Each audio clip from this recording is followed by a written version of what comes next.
আসসালামু আলাইকুম এভরিওয়ান, কেমন আছেন সবাই? আই হোপ সবাই ভালো আছেন এবং সুস্থ আছেন।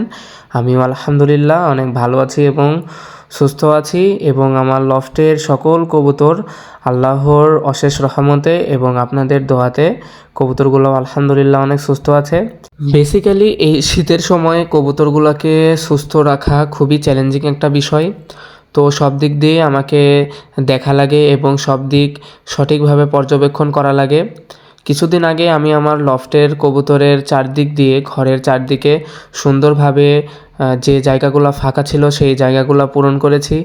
তো আপনাদের এই বিষয়গুলো অবশ্যই খেয়াল রাখতে হবে যে কবুতর লফটের যে ঘর আছে ঘরের চারপাশে কোনো ফাঁকা অংশ আছে কিনা বা জায়গা ফাঁকা আছে কিনা, অবশ্যই সেই বিষয়টা লক্ষ্য রাখবেন। তার কারণ হলো ফাঁকা জায়গা দিয়ে রাতের বেলা ঠান্ডা প্রবেশ করতে পারে বা ঠান্ডা বাতাস প্রবেশ করতে পারে, যেটা কবুতরে ঠান্ডাজনিত রোগের কারণ হতে পারে। তো এই বিষয়টাও আপনাদের খেয়াল রাখা লাগবে। তো অবশ্যই সেই বিষয়গুলো নজরে রাখবেন এবং নিবিড় পর্যবেক্ষণে রাখবেন। এবং দেখতে পাচ্ছেন যে আমার কবুতরগুলা আমি প্রত্যেকটি খাঁচায় এবং প্রত্যেকটি ঘরে ঘরে আপনাদের দেখানোর চেষ্টা করতেছি। তো বেশিরভাগই আমার বাচ্চা আছে আর কি। এই যে আপনারা এখন যে স্ক্রিনে যে কবুতরগুলো দেখতে পাচ্ছেন এগুলো আমাদের লফটের বাচ্চা কবুতর। এবং আমাদের এই যে নিচের জোড়াতেও এখানে আলহামদুলিল্লাহ বাচ্চা উঠিয়েছে, বাচ্চাগুলো বড় হচ্ছে।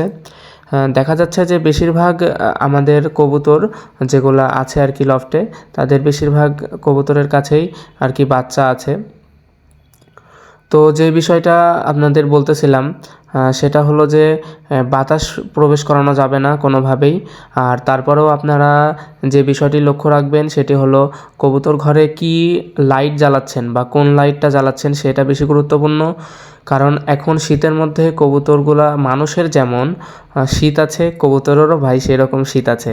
তো আপনারা সেই বিষয়টা অবশ্যই খেয়াল রাখবেন।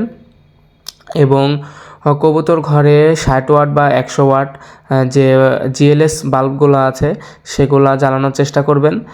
এই বাল্বগুলার মাধ্যম দিয়ে কবুতরগুলা সঠিকভাবে উত্তাপ পাবে। তো যখন সঠিকভাবে তারা উষ্ণতাটা পাবে তখন তাদের শীতের যে প্রকোপটা তারা সেটা অনুভব করবে না।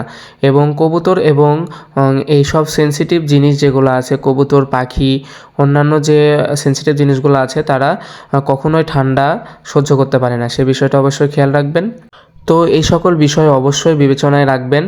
তো আজকের ভিডিওটা এই পর্যন্তই। সকলে ভালো থাকবেন, সুস্থ থাকবেন এবং নতুন নতুন কবুতর বিষয়ে এবং অন্যান্য পাখি সম্পর্কে আপডেট জানতে আমাদের পেজটি এবং আমাদের ইউটিউব চ্যানেলটিকে অবশ্যই ফলো এবং সাবস্ক্রাইব দিয়ে পাশে থাকবেন। আসসালামু আলাইকুম।